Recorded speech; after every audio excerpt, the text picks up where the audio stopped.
दिल्ली वासी ठंड बढ़ने के साथ प्रदूषण की मार झेल रहे हैं और दिल्ली की एयर क्वालिटी बेहद खराब श्रेणी में है। प्रदूषण से राहत मिलने की कोई उम्मीद यहां पर फिलहाल नहीं दिखाई दे रही। सफर के मुताबिक आपको बता दें कि 6 दिसंबर यानी कि आज की सुबह भी दिल्ली का वायु गुणवत्ता सूचकांक बेहद खराब श्रेणी में दर्ज किया गया है। दिल्ली का औसतन AQI 337 दर्ज किया गया है।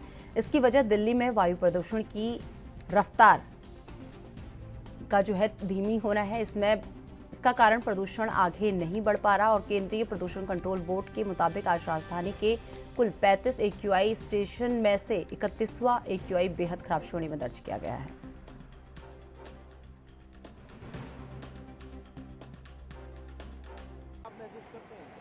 मुझे तो नहीं है, लेकिन हाँ बहुत लोग को तो बढ़ी है। पहले से बहुत ज़्यादा परेशानियाँ इंक्रीज़ हुई है, चाहे वो मतलब इनहेलिंग में हो या मतलब हेल्थ रिलेटेड हो, प्रॉब्लम्स तो इंक्रीज़ हुई है।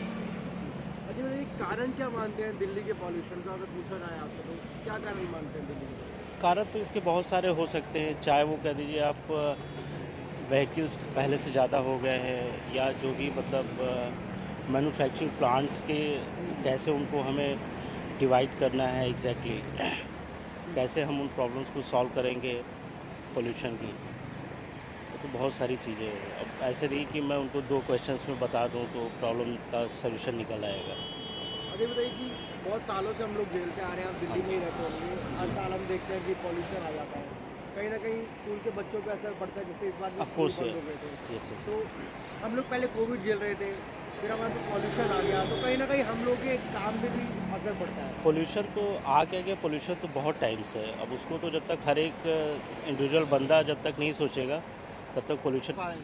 मैं जब से घर से यहाँ पे आया हूँ तो थोड़ा मतलब खांसी जुकाम की समस्या सी हो रही है, गले में खराश सी हो रही है, तो ये यहाँ का ही समस्या। मैं अभी कानपुर से आ रहा हूँ, मतलब घर से आ रहा हूँ, तो वहाँ का माहौल और यहाँ के माहौल में आते ही डिफरेंस पता चल जाता है कि हम पोल्यूशन जोन में आ गए हैं। तो बहुत हालत खराब है। परेशानियाँ पर्सनली आपसे पूछा जाए तो क्या क्या झेलने को मिल रही है इस वक्त आप निकल रहे हैं? बिल्कुल सही बात है। एक्चुअली अगर हम अभी सुबह मॉर्निंग वॉक पे निकलते थे, अभी मैंने बंद कर रखी है, क्योंकि इससे हमें मॉर्निंग वॉक से होने वाले प्रॉफिट से नुकसान ज़्यादा नज़र आता है, क्योंकि सुबह पोल्यूशन का लेवल और भी बढ़ा हुआ होता है। तो हमने अपनी जो हमारी एक रूटीन लाइफ होती है उसको हमने चेंज किया हुआ है। और दूसरी चीज़ है कि अभी रात में जाते समय हम सबको आँखों की जलन समस्या होती है और गलों में बहुत दिक्कत होती है। मेरा छोटा बेटा है, उसको अस्थमा की बहुत समस्या है। मम्मी को मैं घर में रखना पड़ता है, डॉक्टर ने कह रखा है यहाँ अस्थमा पेशेंट नहीं रह सकता है, तो हमें एक अलग अरेंजमेंट पूरा करना पड़ रहा है। मम्मी को मेरी सेवियर अस्थमा की पेशेंट है, तो उनको घर में रखना पड़ रहा है। अब उनके लिए एक अलग अरेंजमेंट करना पड़ता है। मेरा छोटा बेटा, उसको रख नहीं सकते हैं, उसको भी अस्थमा की समस्या हो गई है, तो इनहेलर पे चल रहा है। अब समझ लीजिए बहुत बुरी हालत है, कहने का मतलब है। और जॉब यहाँ पे है तो हम छोड़ के जा भी नहीं सकते हैं। कारण क्या मानते हैं पोल्यूशन का? पोल्यूशन का सबसे बड़ा कारण तो कई फैक्टर्स हैं। एक तो यहाँ का इन्वायरमेंट उस समय मतलब एयर की स्पीड कम हो जाती है, प्लस यहाँ के खोखले वादे, वो भी इसी बात है सभी के कि कुछ करना ही नहीं है। अदरवाइज मैं इस पे एक आम जागरूक नागरिक तौर पे पढ़ता था। चाइना में ऐसी समस्या थी कई शहरों में, उन्होंने अपनी समस्या पूरी ख़त्म कर दिया विदिन 5-6 साल में। आप यहाँ न्यूज़पेपर उठा के दिखा लीजिए, आप मेरा अगर दिखाना है कहीं पे 4 साल बाद भी दिखाएंगे तो समस्या यही रहेगी, मतलब इतना ही लेवल पोल्यूशन रहेगा। तो इस खबर पर ज्यादा जानकारी के साथ मेरे सहयोगी राजीव तिवारी इस वक्त हमारे साथ जुड़ चुके हैं। राजीव, दिल्ली में इस वक्त प्रदूषण को लेकर क्या स्थिति बनी है और AQI एयर क्वालिटी इंडेक्स इस वक्त किस श्रेणी में बना हुआ है? देखिए, यहाँ पर बात करें, लगातार पॉल्यूशन की स्थिति जो है वो बिगड़ती हुई नजर आ रही है, क्योंकि लगातार पिछले 1-2 दिनों से लगातार पॉल्यूशन जो है वो इस तरीके से बढ़ चुका है कि आम लोगों को परेशानियों का सामना करना पड़ रहा है। मगर यहाँ पर दिल्ली सरकार के द्वारा कहीं ना कहीं BS3 और पेट्रोल गाड़ियां और BS4 डीजल गाड़ियों पर भी पाबंदी लगाई गई है। 20,000 रुपये का जुर्माना भी निर्धारित किया गया है।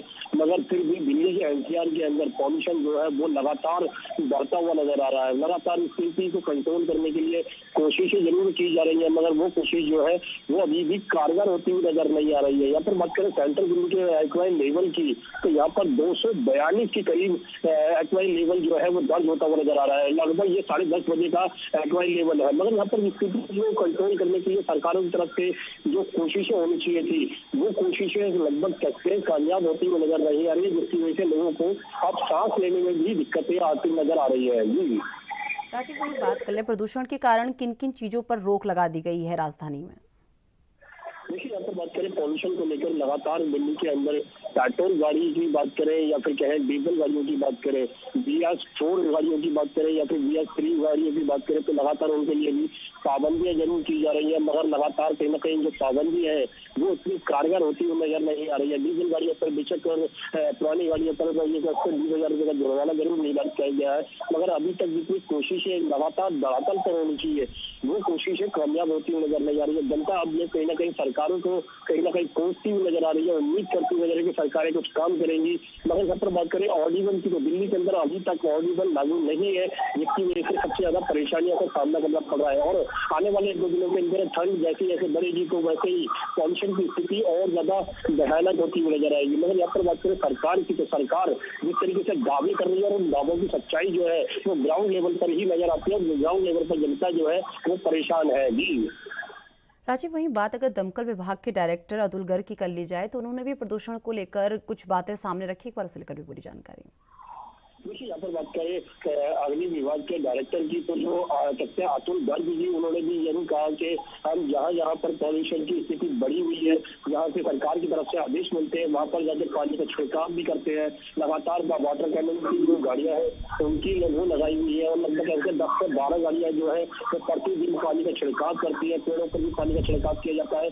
मगर ये कोशिशें जो है सिर्फ अभी तक सिर्फ रिकॉर्ड के अंदर नजर आ रही है, धरातल पर नजर नहीं आ रही है। लगातार जनता जो है परेशान है, मगर यहाँ पर सरकारों की तरफ से गाइडलाइन लगा दी जाती है, सरकारों की तरफ से आदेश दे दिए जाते हैं, मगर आदेश का पालन जो है वो शायद नीचे लेवल पर दिखाई नहीं देता है, जिसकी वजह से पॉल्यूशन जो है वो लगातार बढ़ता हुआ नजर आ रहा है। और इसी तरीके से अगर स्थिति बनी रही तो आने वाले दिनों के अंदर छोटे बच्चों की बात करें या फिर चाहे युवाओं की बात करें, तो उनको सबसे ज्यादा सामना करना पड़ेगा। जी राजीव, वही प्रदूषण से बचने के लिए लोग क्या, बचाव के लिए क्या कुछ कर रहे हैं? देखिए, पॉल्यूशन से बचने के लिए लोग बाग जो है वो अपने आप ही मास्क का इस्तेमाल कर रहे हैं, या तक कि गाड़ियों को जब चलाते हैं तो कोशिश करते हैं कि गाड़ियों पर रेड लाइट होकर गाड़ियों को ऑफ कर दिया जाए। मगर यहाँ पर जो कोशिश है सिर्फ जनता की तरफ से देखने को मिल रही है, सरकारों की तरफ से जो होनी चाहिए थी वो नहीं देखने को मिल रही है। यहाँ पर बात करें जिस तरीके से पहले सरकारों की तरफ से सिविल डिफेंस के जवान लगाए जाते थे, ऑडिवन के लिए लगातार लोगों को जागरूक किया जाता था, होर्डिंग लगाकर जागरूक किया जाता है कि रेड लाइट जैसे ही ऑन हो जाती है गाड़ियों को ऑफ कर दिया जाए। मगर यहाँ पर गाड़ियों को ना तो ऑफ किया जा रहा है, जनता कुछ जो जागरूक है वो सिर्फ अपने आप ही गाड़ियों को ऑफ कर देती है, मगर सरकारों की तरफ से जो कदम है वो नहीं दिखाई दे रहा है। यहाँ पर बात की जिस तरीके से दिल्ली सरकार की और राज्यपाल की, जिसकी वजह से ऑडिवन जो है वो अभी तक दिल्ली के अंदर लागू नहीं हो पाया है। मगर यहाँ पर बात करें तालमेल की कमी जरूर दिखने को मिल रही है, जिसकी वजह से परेशानियां जनता को झेलने की पड़ रही है। जी चलिए राजीव, बहुत बहुत धन्यवाद हमारे साथ जुड़ने के लिए और ये तमाम जानकारी हमारे साथ साझा करने के लिए।